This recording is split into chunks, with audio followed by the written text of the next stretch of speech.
What's up, everyone? Welcome in to another edition of the Football Goons podcast, and a special welcome to those of you joining us live on YouTube. We're here every Tuesday night, so join us and feel free to drop any questions, air any grievances you've got going on from your season, or even humble brag if you're one of those lucky people that's got a better record than I do. You can do any of those things. Take your chances getting a spot being shouted out here on the pod live. This week, we're going to hit you with the usual, a little Week 5 recap, a whole lot of Week 6 look ahead, just the right amount of fun. You'll notice right off the bat, our guy South is not here. He's taking care of some family business, but the three of us will try to hold it down until he comes back next week. So, guys, let's get right into this thing with our Next Man Up segment. We're going to kick around some of this week's major waiver wire claim names. So, last week I felt like we sort of forced this one. I was pretty annoyed through the whole thing because I didn't want any of those guys. But this week, I think there's actually some major possibilities to really help your team, especially at the running back position, which is where we're going to start here. So the first name comes up for me is Jerick McKinnon of the Minnesota Vikings. So many of us were on Latavius Murray headed into Week 5, and honestly, including myself. But, last night's game showed us this may be McKinnon's job going forward. So how interested are you in this guy? I would say somewhat interested. I mean, after watching last night, I think myself and the rest of the world included, we were more interested in Jerick McKinnon going forward than we were in Latavius Murray last week. I think we were ready to take a little bit of a wait and see approach on Murray, and now it's kind of like, okay, well, he's definitely the pass catcher, and really, I think I said it last week. I'm sorry if I didn't, but I definitely thought it. That McKinnon would be more of like the in between the 20 guy, and that Latavius could probably vulture some TDs in the red zone. But right. It looks like he's definitely going to be like their workhorse. He gives them more opportunity. He gives them more versatility, than straight ahead Latavius Murray. So yeah, I could definitely buy it on McKinnon. Deal, any thought there on Jerick? Yeah, I'm still not interested in Jerick McKinnon. I mean, it seems like we go through this every time a Vikings running back gets injured. Listen, there's a reason that we keep going over this, and the Vikings keep getting different running backs. It's because Jerick McKinnon's not very good running back. So he's going to start ahead of Latavius Murray. That's because Latavius Murray is not a very good running back. So if you want to just go ahead and pick up another not good running back, you can have your choice of either one, but I'm going to pass on both for now. How much could this possibly be the volume is king thing, though? Because, they kind of split last week, but Murray's not good at all. McKinnon's okay. You say he's not good. He's okay. But, okay's not good. Well, right. But so I'm right, still. Take an okay running back who's going to get 20 touches and turn him into a flex player. I mean, I'm not saying replace Le'Veon Bell with him here, but, can he play through bye weeks for you? Well, no, that's the point that I think is important to, like, we're talking about, would you buy on Jerick McKinnon? If you're set at running back, you're not looking at Jerick McKinnon. We're talking about guys that need help. We're talking about teams that are short a man because they had Dalvin Cook, or short a man because they had David Johnson, and they've been trying to constantly fill that role. This is a guy that Deal, you're the first one to say it all the time. The volume is king, and we all are buying into that. Well, volume is king on a somewhat decent offense. I hate to say that after the display we watched last night, but on a somewhat decent offense, he's going to be the feature back. Isn't feature backs what we're supposed to be looking for? Guys who get the majority of the touches. Let me get restarted here. I should have said this before I mentioned anything about Jerick McKinnon. You should, if you're in a situation where you need Jerick McKinnon, you should go ahead back and listen to all the rest of our podcasts and all my strategy I've ever given about not having just 3 running backs on your team. You shouldn't have been drafting receivers in the first 3 rounds like you were, because that's how you got in this situation to begin with. I understand if somehow you got David Johnson, you fell into Dalvin Cook, and you have another injured running back, and now you have buys. But that's usually not the situation here. It's usually you didn't have enough running backs. So you should have listened from the beginning, what we've been trying to tell you. Draft more running backs so you're not having to start Jerick McKinnon, because a lot of guys that are starting Jerick McKinnon now, they're not starting him because of bye. They're starting him because that's their running back. So that's a bad situation to be in, and hopefully we made you be right now. Don't do this again next year. It's week 6. Your season's over. Start over next year. Start preparing to draft some running backs. I'm done with my tangent. Miles, go ahead. Well, I'm interested to see if your colors change at all here as we discuss the second player on the list, which is Marlon Mack. Yeah, I mean, let's talk a little bit about Marlon Mack for the Colts. Guy showed major explosiveness. That's not a surprise to anybody who saw any of his tape from South Florida. If anything, he's explosive. There wasn't a lot more you might have known about the guy, but he's a great athlete. He takes us en route to a 9-carry, 91-yard finish rushing for the Colts on Sunday. Do you see him taking over this backfield permanently as Frank Gore? You know, he is still what he is. I mean, he's still a solid back, but he's not Marlon Mack right now. If I get a chance to talk first, this is a different situation than Jerick McKinnon. Marlon Mack's a guy that got drafted, and Rocco asked me in the preseason if I saw Mack taking over the backfield this year, and I said undoubtedly yes. And my answer still stands, obviously. He looked really good on Sunday. He basically does everything Frank the Tank does at this point, just better. So, yeah, he's a guy now that you should be targeting. It's not a case of, well, I guess I have to start Jerick McKinnon. Marlon Mack has a chance to be a good running back, not because he's had 4 years in the league and now he has a starting job again. He's taking over a backfield on an offense that's starting to put it together and most likely going to get luck back in the next couple of weeks. So yes, I think Marlon Mack's the guy to target. Yeah, I think that's actually kind of a key to it is he's okay for now. I mean, if you really have to spot start him, fine. But if the Colts stay competitive, you know, right now they're a game out. As crazy as that may sound with the team they're throwing out there, they're a game out. If they stay a game out for another 2 weeks, we're going to see Andrew Luck. And that obviously changes everything for all the Colts, including obviously loosening up the running lane. So I like Mack too. I'm very interested in Mack. I'm just mad that he shot down my Jerick McKinnon argument. That's fun. All right, let's keep the running back train going here. News breaking today. It's a great time to be a football goon and be on the podcast here. Earlier today, Adrian Peterson traded to the Arizona Cardinals for a conditional 6th-round pick, which I mean, side tangent always shocks me. Listen, I know he's obviously not what he was, but like a 6th-round pick, you got a Hall of Fame running back for a 6. A conditional 6, but it's just the draft picks over players valuing system. I don't get it. But anyways, conditional 6 going to New Orleans.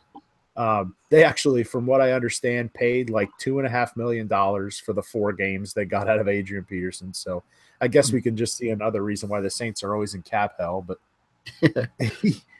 you know, Peterson hasn't looked good, but he is effectively going to be taking over the backfield once he knows the playbook a little bit more, because of the major ineffectiveness of Chris Johnson and Andre Ellington. I mean, the backfield looks like trash. So I guess big question, do you care? Well, let's start with the fact that Chris Johnson is now no longer in that organization. They cut him today. After I hadn't seen. I didn't know if you had, but yeah, they cut him today. That was the roster space that they made to bring in Adrian Peterson. So, no, listen, my biggest argument here is like their quarterback is still Carson Palmer, so I don't know how competitive they're going to be, and I don't know if Adrian makes that much of a difference. Now, by name alone, this is, you know, the biggest move of the in-season moves that are going to be made because his name is Adrian Peterson. So we're talking about it. But, I mean, this guy also has 71 yards so far in 4 games? Like, this is not the Adrian Peterson that we all knew and loved. So I don't know how much of a difference he can make. You know, hopefully he can turn this season around and show everybody why he is a Hall of Famer. But realistically, the Cardinals are not going to win that division. They still have Carson Palmer at quarterback. I just saw our awful defense last week against the Philadelphia Eagles. Congratulations, Miles. Thanks. You know, that team needs so much right now that I don't know how much of a difference AP makes. Now, in terms of fantasy, sure, he's going to be a lead back in a backfield that doesn't have any running backs. He's still AP, you know, but Thiel's going to shoot that down because he said the same thing about Jerick McKinnon.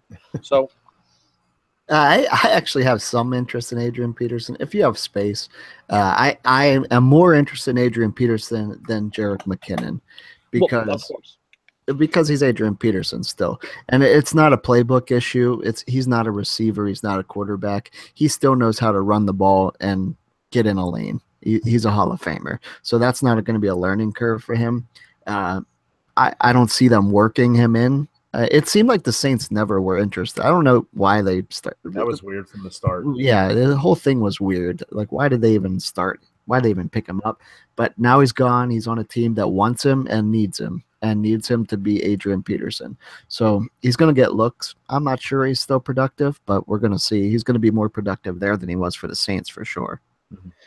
The Saints just wanted to have the best Madden 2010 team. Yeah, I guess so.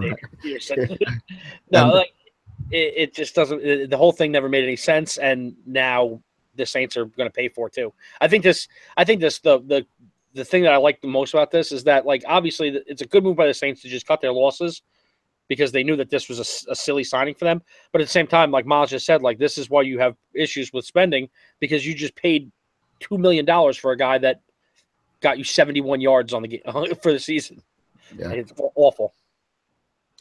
All right. Shifting gears a little bit to a different position, I'm going to talk a little bit about the Pittsburgh Steelers and Juju Smith-Schuster, the Southern Cal.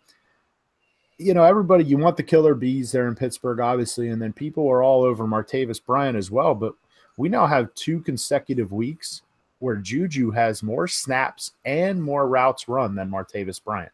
So kind of taking over the number 2 undoubtedly in that offense. Is he a must-add at this point, or do you worry about the offense's struggles as a whole kind of leading them back to Martavis? Hey, we know this guy can stretch the field. I don't think anything is leading back to Martavis at this point, just because they're not good on offense right now. They've had 2 subpar weeks in a row. I mean, obviously you would like to think that they want to do something to get that going, but I think that means more relying on Bell than anything. Not rely. I mean, Ben came out yesterday and said, maybe I just don't have it anymore. Like, it's crazy. That's a bad thing for your quarterback to be saying after week 5. Like, that's not what you want to hear. So if anything, I think this means more of a leaning on Bell, and then that could wind up hurting you because you become predictable. You know, so listen, Miles and me had this conversation 2 years ago. Juju at one point in his college career was going to be the best wide receiver that came out. And then he had a bad senior season at SoCal. So, you know, that kind of slid him back in the draft. But this guy had the talent to be a top-end wide receiver. And, you know, maybe that's what we're seeing now. And if Ben does rely on him a little bit, you know, he's got a whole year of missing of chemistry developed with Bryant, you know, so who knows? Like, but in general, I'm staying away from anybody not named Antonio Brown in that receiving core, just because I think they're going to go heavy Bell going forward. It's a good time to own Bell for sure. Yeah, and you kind of saw that on Sunday. Brown and Bell had 20 catches combined. I mean, that's right. The Steelers aren't making no qualms about who they are. Like, we're giving the ball to these 2 guys. I do like what Smith-Schuster's done. I'm not sure that this is the week to put the claim in, but I wouldn't be surprised if we're bringing up this name again in a week or 2 because he's producing. I mean, it's a big part of the reason you're interested in Martavis. Obviously, the deep threat thing that he can score from 90 yards out at any time, but you and I and everybody else knows it's a Brown and Bell offense. So where's the coverage going? Brown and Bell.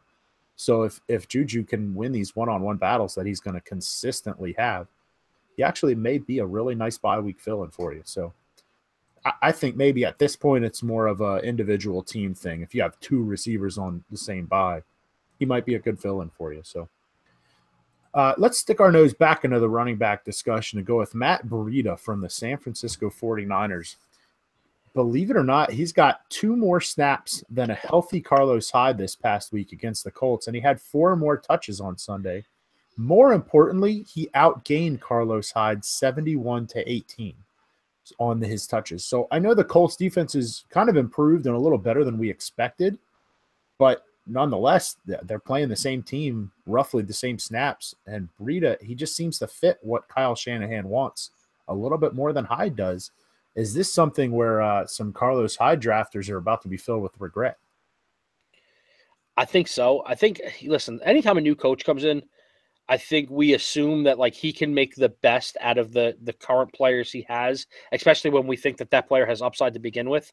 But sometimes that player just doesn't fit that system, and he wants to bring in his own guys to kind of, that he can mold or that already, that just fits better what he's trying to do. Now, listen, I'm going to eat some crow on this because I made a joke this weekend that someone who will be named, who will be remain nameless at this point, even though we do love to talk about him on our podcast from time to time, said that Matthew Breida needs to be owned in every league. And I said, how does this guy still have a job?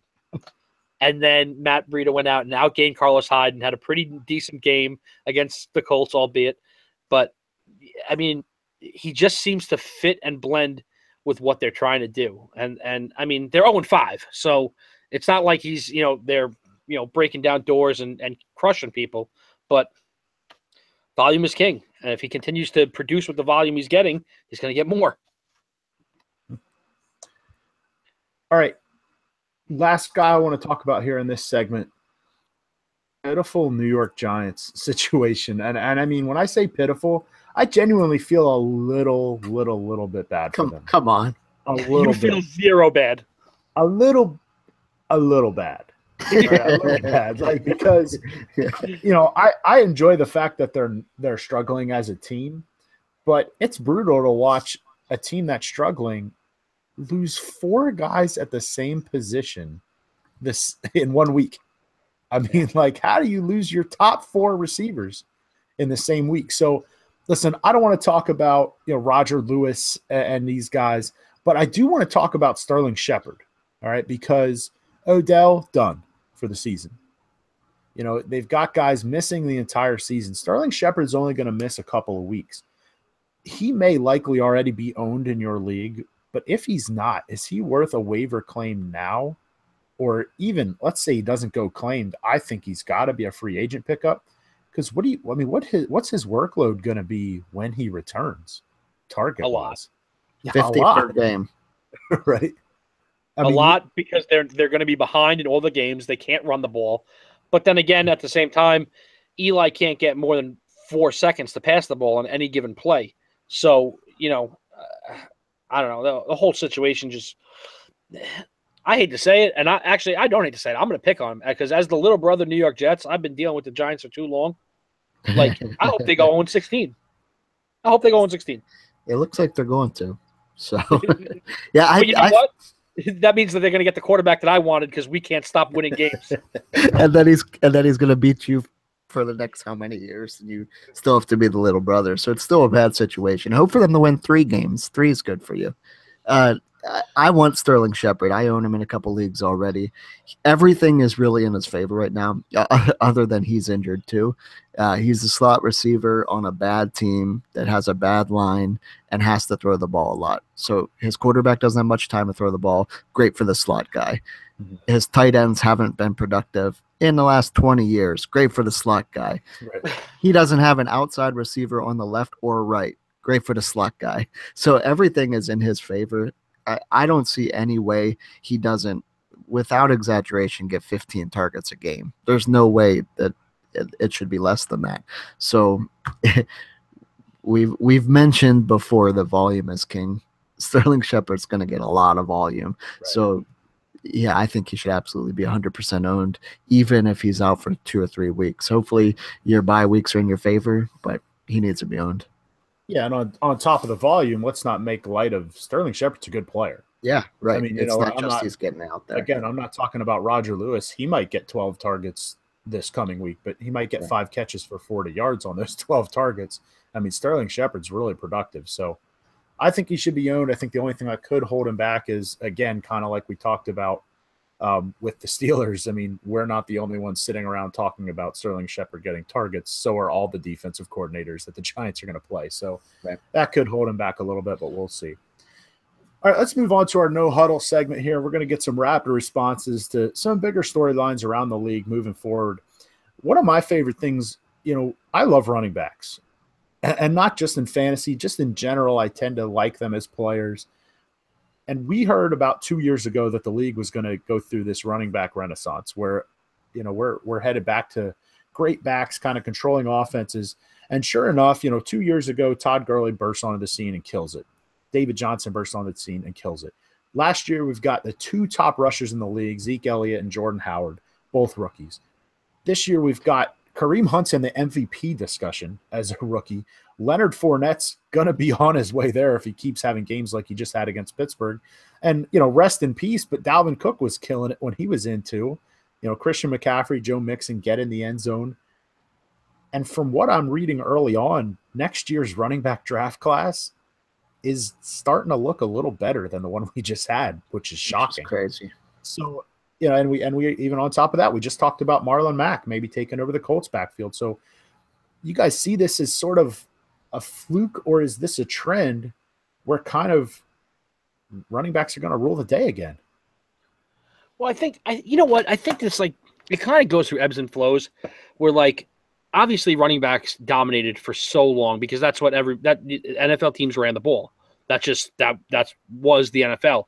But then, like, we became this passing league, and obviously, in order to get mismatches, what started happening is running backs started to develop their ability to catch the ball out of the backfield, and I think that's what really is, like, spurring this on. All the guys that are coming out now are athletic, freak-type guys. Like, even Fournette, guys who are big, are good at catching the ball. Right. Like, you know what I mean? Like, they're not one-dimensional plodding running backs. They're all good, complete, solid backs. The David Johnsons of the world, the Le'Veon Bells of the world, and each new guy that we're adding to that list. I mean, it's fun to watch because these guys are just 6 foot, 225-pound athletic freaks. That's what they are. You know what I mean? They're all like the same build. They're all like larger. They're not scat backs. They're not 250-pound. Run between the tackle guys. They're just do it all backs. And I think that's why, it's becoming a thing again, is because that's how offenses are mismatching against defenses.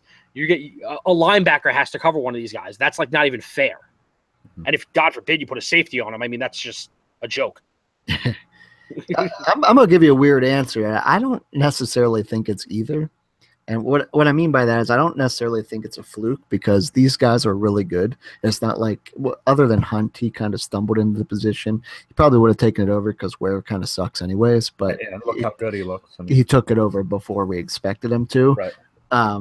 So I don't – and, Leo, we expected to be good. McCaffrey is what I expected him to be. I think some people expect him to be better than he is now. But Dalvin, we expect him to be great. So – these guys are great, so I don't think that's a fluke, and I don't necessarily think it's a trend because these positions are going to fill up, and it's not going to be a dominant running back class every year because it just isn't, because we've never seen that in history, so we can't expect it to be like that going forward. Now, next year is going to be a great running back year. We have some really good guys coming out again. I don't think that's going to be every single year, so I don't think it's necessarily a trend, but it's definitely not a fluke. These guys are really good. And we had a lot of older running backs in the league, so now that we have guys taking over. So, yeah, I think that's sort of what happened. We had that Jamal Charles, Adrian Peterson era, and there were like 3 or 4 years where it was like, oh, Trent Richardson, well, he was terrible. Nobody really worked out. And now we just mentioned 9 names, and we've got Saquon Barkley's and Darius Geis and Nick Chubb coming out next year. Right. I mean, we could be looking at, maybe it's not a trend, but we could be looking at the next 5 years where there's 15 to 16 dominant running backs in the league. And all new guys. Right. Yeah. Okay, but at what point do we say it's becoming a trend? Because if next year's class turns out to be as good as this year's class, that's 4 in a row of just two or more backs coming out that are starting running backs in the NFL that are, and I don't just mean starting running backs. I mean like stars, legitimate, not even stars, but like better than average role players that can carry a team. Like, I think I'm taking a step back on Christian McCaffrey, and I love him more than any of these guys. But I don't know if he has that superstar potential. But he definitely has the ability to be more than serviceable and carry an offense. He's not Leonard Fournette. We can see that now. I guess it expects where no one's Leonard Fournette. I guess it expects. I guess it's where we set our expectations. If we expect, there to be 4 rookies that are all pro every year, then I don't think it's going to be a trend. But if we're getting 2 new guys that are really, really good, then I think that's a trend. Yeah, I guess it's just what do you think of the word is? You know what I mean? Right, Maybe right. it might not be forever, but it's certainly a nice little span where Yeah, it's been kind awesome. of a break from 380 yards passing a game, I guess. Next little thing I want to talk about is the Jacksonville Jaguars. I've been working on these power rankings every week, which is a huge undertaking. They're like one of the 2 or 3 teams I legitimately have no idea what to do with. Like, I'm not sure if they're the 3rd best team in the league or like 28th. I really don't know. They're 3-2, which is nice. They have 3 wins by 21 or more points, which is awesome.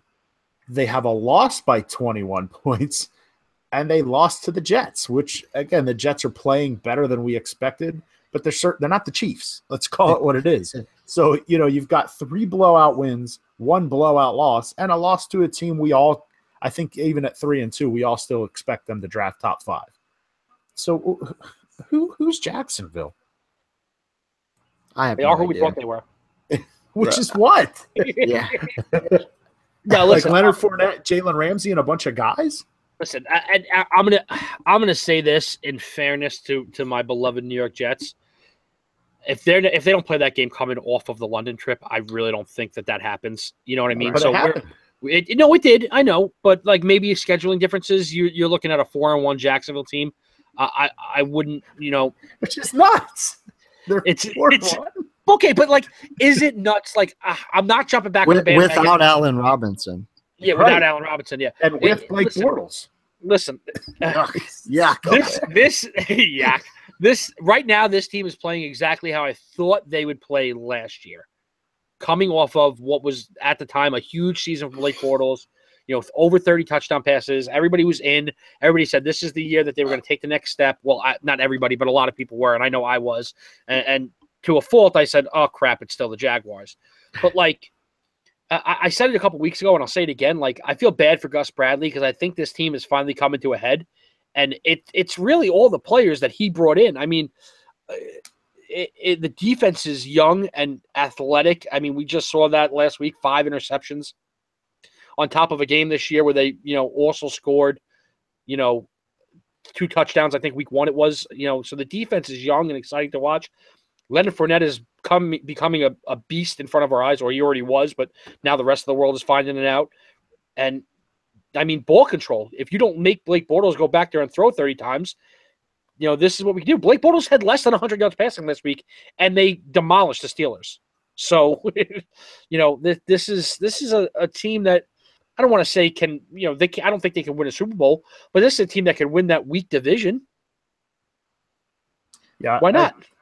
I think I like Houston. I like Houston. Listen, if the Colts stay in it, I'm not betting against Andrew Luck. I mean, I just won't. Now, maybe that's an if. I don't know. But I guess kind of to build off of the last 2 questions, speaking of Jacksonville, you just mentioned, they were not the only team to forget about throwing the ball and still win. We actually had 3 teams win this week with quarterbacks who didn't reach 150 yards. The Jags threw for 95. Jay Cutler threw for 92, and the Dolphins won. And then the Vikings duo combined for like 160, and they beat the Bears. So, kind of combining our last 2 thoughts, these teams are winning running the ball and playing defense. You see Denver. Denver's a really, really good team, and Trevor Siemian's not good. but I'm scared to play them, as an Eagles fan. You got the Chiefs. Like, Alex Smith's playing great. He's playing out of his mind, but I kind of think they're winning with defense and Kareem Hunt more than anything. And Philly, same thing. They were 1-1, and then they decided to start running the ball. Now they've won 3 straight. So you kind of see the NFL a little bit returning to this run the ball, play defense versus the aerial circus we've kind of seen in the Peyton Manning, Drew Brees era. I think we're seeing teams get back to that. I don't know if that's sustainable for an entire 16 game plus. Yeah. Here's the thing: I could see the Jaguars making the playoffs in that format. I can see the Chiefs getting the number 1 seed in that format. I can see the Eagles getting the number 1 seed in that format. I don't want to play Aaron Rodgers and Tom Brady in the playoffs. Why? Because they will throw the ball all over you because they're Aaron Rodgers and Tom Brady. Now, I granted those are two of the best quarterbacks to ever play. So they're probably like one. They're going to wind up like 1-2. Like, let's be honest. Like, it's a very good possibility. Right. So, I mean, that might be a bad example, but like ultimately, you still need an elite level passer to win the Super Bowl in this league. So, although we're seeing that trend move forward towards running backs and defense, that's to try and keep Tom Brady and Aaron Rodgers off the field. But we just witnessed Aaron Rodgers. He only needs a minute and 13 seconds or a minute and 30 seconds or whatever it was. Sorry, Cowboys fans. That hurts, I know. But like realistically, this is why teams are trying to do that, is to try and keep Aaron Rodgers and Tom Brady and Drew Brees and Cam Newton off the field, because you don't want them to have a minute and 30 to throw the ball all over you. So I think, yes, we're seeing that trend, and yes, it's effective for getting to the playoffs. I don't think that style can win you a championship.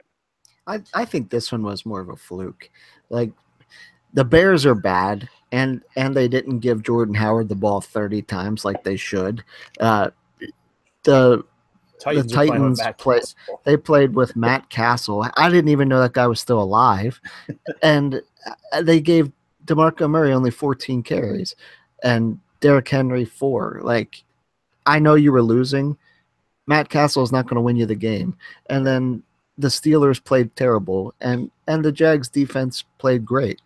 I don't know if that was more of the Jags defense or how bad the Steelers were. Probably a combination of both. Right. But I don't think this is really a trend, because it's not like, other than Fournette, it's not like either of the other teams played great. It's not like their offense. Jerick McKinnon did nothing. Jay Ajayi had 25 carries for 77 yards. So it's not like they were ground and pound just dominating. Leo dominated, and then their other ones were flukes. So I don't think it's really a trend. But I honestly, even saying Leo dominated, you can't do this, but you take away his 90-yard run. He had 91 yards. Like, it wasn't right. Obviously, you take away a lot of guys' biggest play, and they don't look as good. But you know, I don't want to take that away from him, because I'm afraid he's going to come to my house and beat me down. Yeah, Leo, I'll give you 2 91-yard carries. watching a guy that size pull away from corners is out of control. It's crazy. Pulling away from corners on that run. It's fun to watch as a running back guy, like I said before. I do agree with a lot of what you guys said. I think it's returning to that a little bit, but it's still going to come down to who with any football brain was watching that Packers-Cowboys game, watched Dak score, and didn't immediately say, that's too much time. Yeah. I mean, a minute 13 is immediately too much time. Those exact words. And actually, and the funny thing is the announcers of the game said the same thing. They said it too, right? They're like, I wouldn't go in. I wouldn't go in if I was Dak right now. And then Dak ran it in, and they're like, no, minute, too much time for Aaron Rodgers. we're a little off topic here, but you do feel for what Dak Prescott said after the game. Like, you can't mentally like wait for third down, and he's got to score. That was a great pull. It was a great run. Good job. I disagree. I would have went down at the end and wasted another 45 seconds. But why? It's because if you don't score, you might not. You're an idiot. Yeah. You know what I mean? Like, you have to hope your defense can pull a miracle. I don't. Aaron Rodgers is just great. It all comes down to, you can build these teams to run the ball and play D, but you got to have the quarterback. You just do. Since we're off topic, if you didn't see the video of the Packers fan at the Cowboys game, when all the Cowboys fans are cheering, and he's videoing himself with all of them in the background laughing because he knew it was going to happen. Right. Go find that video. Nice. All right, so let's take a moment here to break our conversation. We're going to talk about one of our sponsors, Gorb, which is GHORBH.com, standing for Get Hungry or Be Hungry. This is a great message that we've all kind of bought into. This was something we had talked about doing for years, and the growth is what it is, but our dream was to talk about football. We wanted to do it, and here we are chasing this thing, and that's kind of what Gorb stands for here. Get hungry for what you want, or you're always going to be hungry and wish that you had chased it down. So we're kind of teaming up with these guys here at Gorb, kind of trying to spread that message out of positivity and chasing what you really want to do. If there's something you love, you got to get after it. And on top of that, if you really just like good gear, go to gorb.com and check out what they've got. We've all got some t-shirts. Mine personally is in the wash right now. I really wanted to wear my sweatshirt, but for some reason, even in mid-October, it's like 82 degrees and humid here today. Like, everywhere. I'm devastated. It's hoodie weather, and I'm out here like sweating. No, it's supposed to be hoodie weather. It's not, though. No, right. It's October. I'm ready to wear my hoodie. But, the gear is comfortable. The hoodie is actually ridiculously warm. I'm not sure I can wear it till like January. But, the stuff is awesome. The message is even better. So buy in. Get your piece of this before it gets huge so you can say you're in on the ground level, because that's always fun to be able to say GHORBH.com and check them out now. All right, so it's time for us to kind of hit you with our goons and ghosts and daily plays of the week. We are batting pretty well on these this year. I think we've been keeping a spreadsheet. I think pretty soon here we're going to release that thing to the public so that you can kind of keep tabs on us as well and keep us honest. But what we're trying to hit you with are goons, our ghosts. Our goons are players that we think are going to outperform their pre-ranking, not necessarily finish as the top player in the week, because anybody can give you that. Hint, hint, Le'Veon Bell is going to be pretty close to the top. That's what we're trying to go with. We're trying to go with guys that are pre-ranked down in the 20s, flex players that we think are guaranteed starts, and they're going to hit you with it. Ghost is the exact opposite. Maybe something that the general public is really high on. We're not sure you should have in your lineup. So without further ado, let's get into this. I'm actually up first with the goons since you haven't heard me talk enough tonight. I'm going to go really, really off the rails here with my goon this week. Yeah, you are. To the point where the majority of you listening may say, who is that? I'm going with tight end George Kittle from the San Francisco 49ers, baby. All right, as a group, we actually largely tend to ignore the tight end position, but I really like this guy this week. Part of it's because you as an owner may very well be looking for a tight end filler this week. We've got Jimmy Graham, Charles Clay, Jason Witten, and the whole like Croft-Eifert Bengals duo. Those guys are all on bye this week. All right. God only knows if Gronk's going to stub his toe on the way to the stadium. So Gronk owners, you're probably looking for a guy too. I know Travis Kelce's in the concussion protocol, so I think he'll be good, but you never know. You're looking for a tight end this week. Kittle's pre-ranked at tight end 19 headed in. He's coming off of a very solid 9 targets, but more importantly, that resulted in 7 catches for 83 yards and a touchdown. And he's very clearly rounding into the number 2 option here for this Niners passing game behind Pierre Garçon. He's going up against a Redskins defense. They've allowed 3 of the 4 tight ends they've faced this year to go for at least 90 yards, which is kind of baffling when you think about, I said tight ends. And the guy who didn't get 90 yards got a touchdown. So, yeah, 2 of those guys were Zach Ertz and Travis Kelce. They're the top 2 tight ends in the league, so maybe that's swaying it just a little bit. But the other 90-yard guy was Gerald Everett for the Rams, fellow rookie to Kittle, and Jared Cook scored the touchdown. So that's not exactly lighting it up players. So the Skins can absolutely be beaten by the tight end. Kittle looked really good last week, and I like Brian Hoyer to lean on him a bit in this one as well. I'm going to project Kittle for a nice little 6-catch, 90-yard performance, and he's definitely going to score his 2nd touchdown of the season. He's going to finish as a tight end 1 on a week where you very well may be in the position I am, and you need him. So, Rocco, hit us with your goon. Who's going to outperform? This week for my goon, I like Kirk Cousins. Comes in with a very conservative QB8 rating, and I know that seems high, but I like Kirk a lot this week, and I think that he's going to have a fantastic week. Mainly, I have a problem with how he's pre-ranked in a lot of these leagues. I saw one projection at 18.9 points. He's averaging more than that this season. So to face the 49ers 31st ranked pass defense, 31st overall, 27th ranked pass defense, it just seems kind of crazy to me. But the other thing that I'm really looking at this week, kind of like a gut situation, but with all the rumors circulating about Cousins to the 49ers next year, I look at this as like kind of like a dress rehearsal for him. He's going to come out and he's going to want to beat these guys and show them what they're going to get if they decide to spend the money on Kirk Cousins next season. I think that's where he wants to be. I think Kyle Shanahan wants him, and I think that's what will eventually wind up happening because obviously the Redskins don't want to pay him, otherwise they already would have.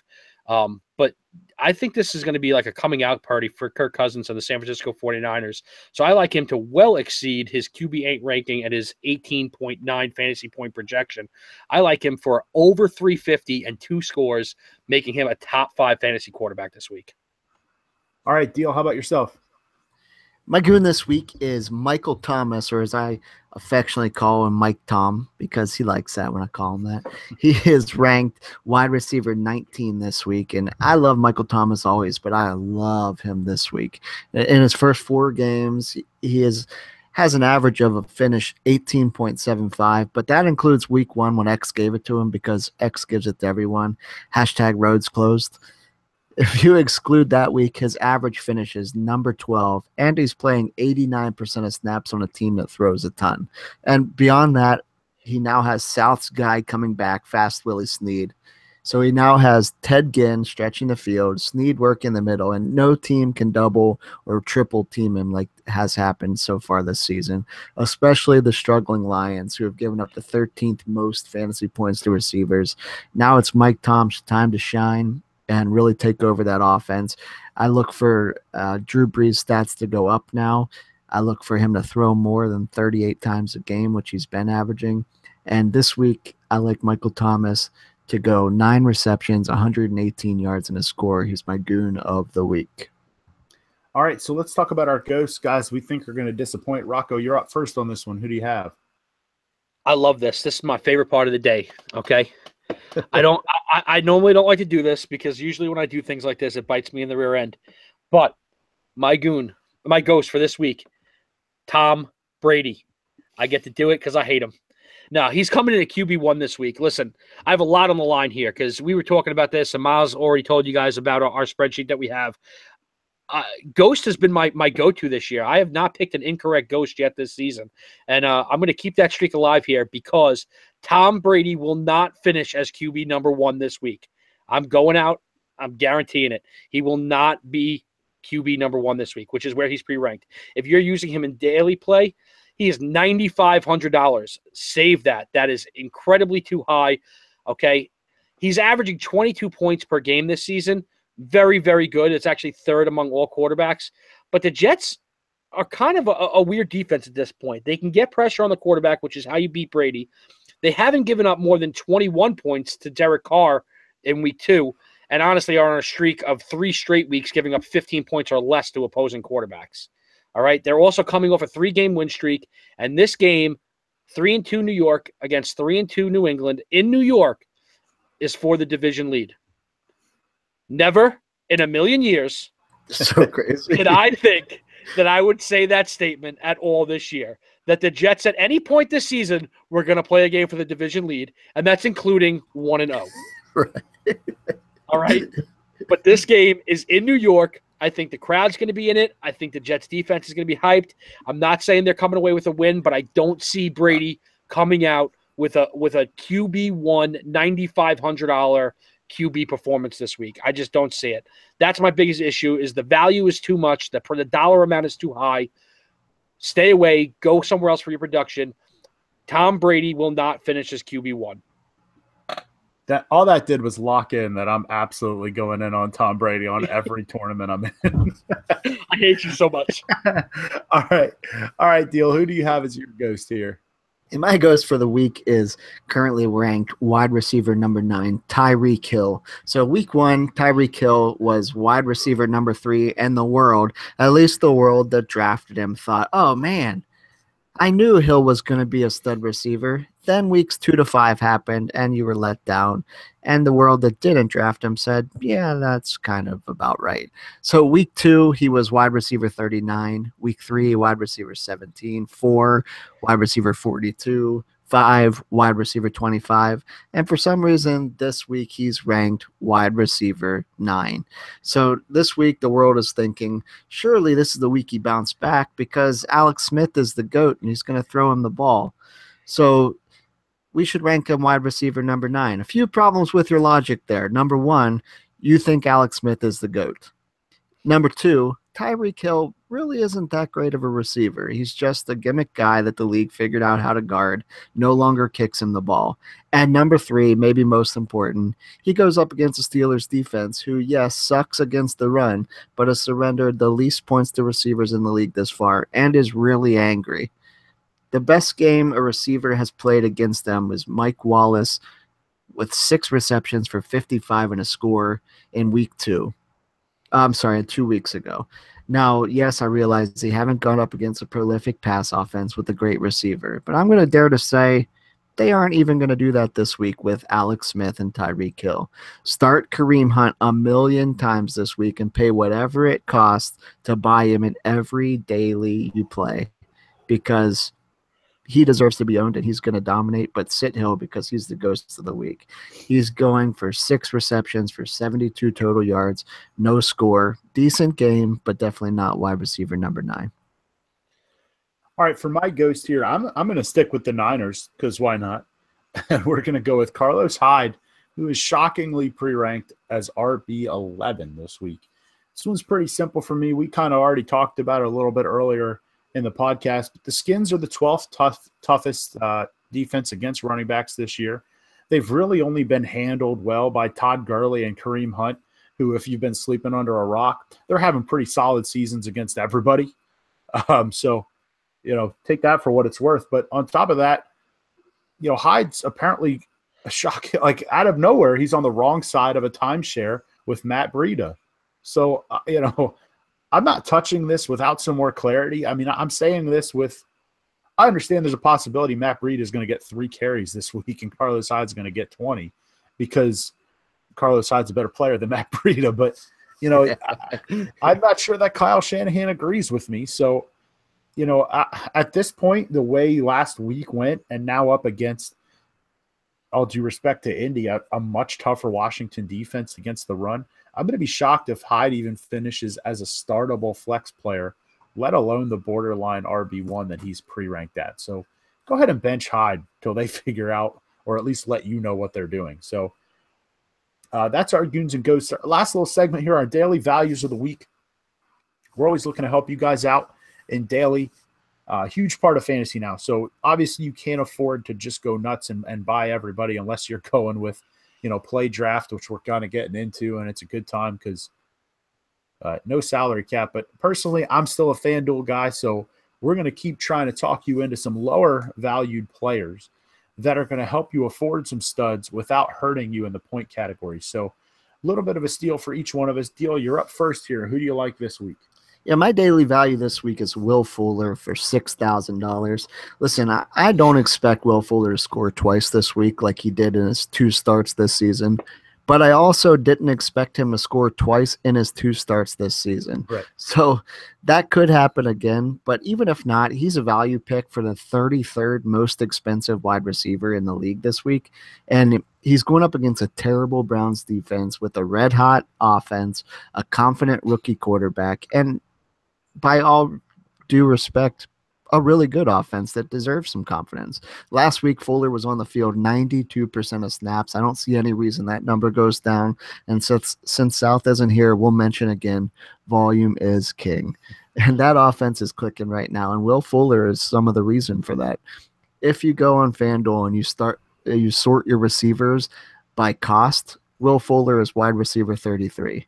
If you go on FanDuel and you sort it by fantasy points per game, Will Fuller is number 1.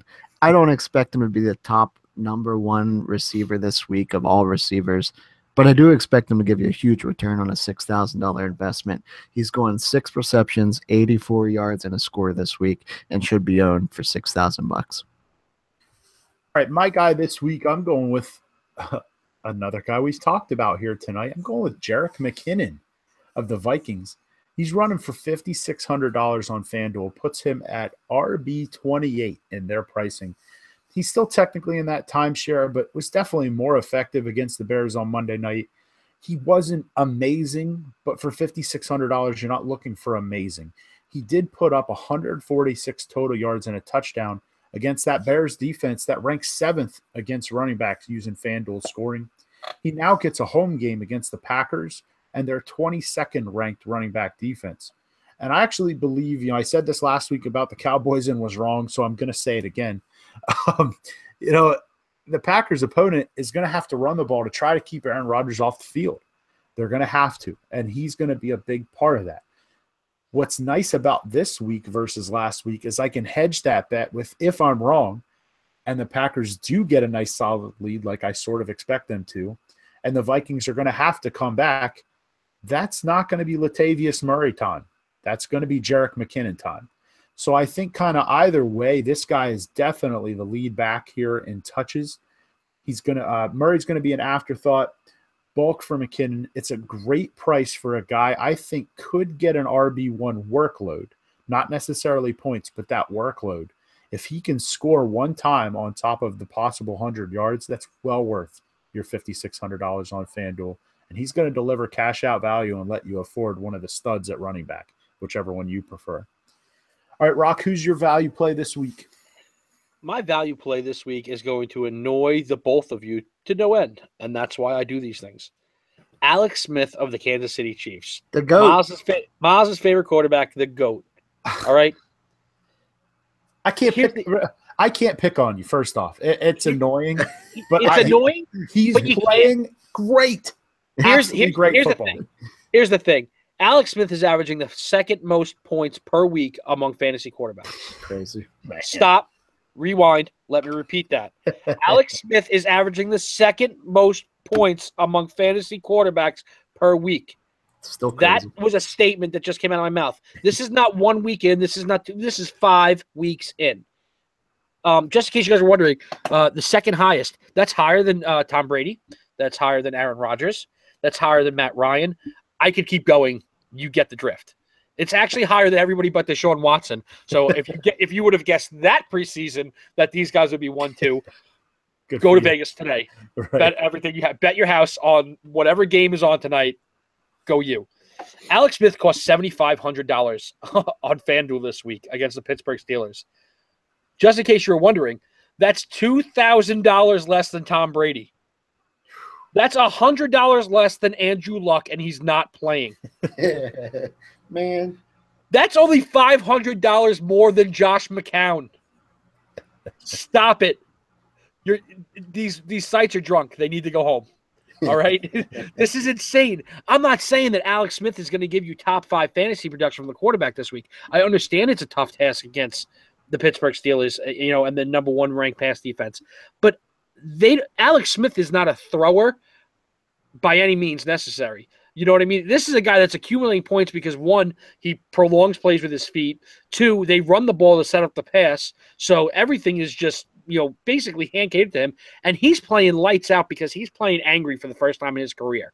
He's just like, all I keep doing is winning games to the Chiefs, and they draft Pat Mahomes.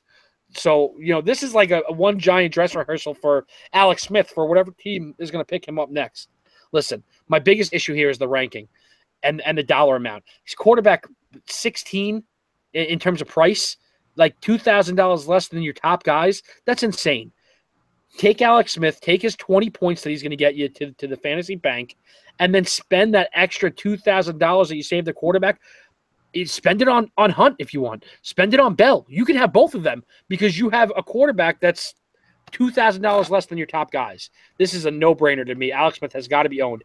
For crying out loud, he's the second best quarterback in the NFL. Let me rephrase. He's the second best fantasy quarterback in the NFL. I don't want to live in a world where Alex Smith is an MVP candidate. I just don't. I need to start rooting against the Chiefs really hard. I just can't be in that world. And right now, how is he not the MVP through 5 weeks? Like, he's got to be. I'm sad now. I was having fun until this just happened. Now I'm sad. Let's just end it. Yeah, so on that note, I've had enough talking about football. That is going to do it for this week's edition of the show. We hope that your fantasy seasons are going great, and we hope it's because of us. We're not even going to hide from that. I hope I'm the only reason that you're being successful. If you're not, I hope that, like Deal said, draft a running back or two and see what happens. But, hopefully you're turning things around a little bit. You're right in the thick of the race. There's nothing worse than being 5 weeks in and just sort of being done already. If not, Make yourself a move. Stay active. There is something worse than being 0-5. It's being 0-5 and quitting. So stay involved. Keep your league mates happy with your activity. On top of all that, don't give up. Keep listening. And we'd like it if you listen to us. So stay tuned to us here at footballgoons.com for all our updates every week. We'd love to see a huge crowd on YouTube every Tuesday night interacting with us. Pay attention to the site also for my power rankings, which are being released on Tuesday. We sent them out this week. I know how much everybody likes power rankings. I like to think mine are a little bit different than the status quo because, frankly, I don't care what anybody thinks about them. I'm just having fun doing them. So check them out. Check us on social media, as always, facebook.com/footballgoons, @footballgoons on the Twitter, and you can definitely subscribe and comment here on our YouTube channel. Like I said, every Tuesday night. We're always going to communicate back when we're able with our loyal listeners. We love interacting with you. It's one of the best parts about doing this. Send up lineup questions, comments, concerns, whatever else you really want to talk about. If you're just frustrated or you're happy and you want to hit us up to let us know, awesome for you. Lastly, make sure you're checking in. We've been going live at noon every Sunday to talk about last-minute lineup questions here on the YouTube channel, so check us out there. We thank you guys for your time. Have a great week, and we will catch you next time.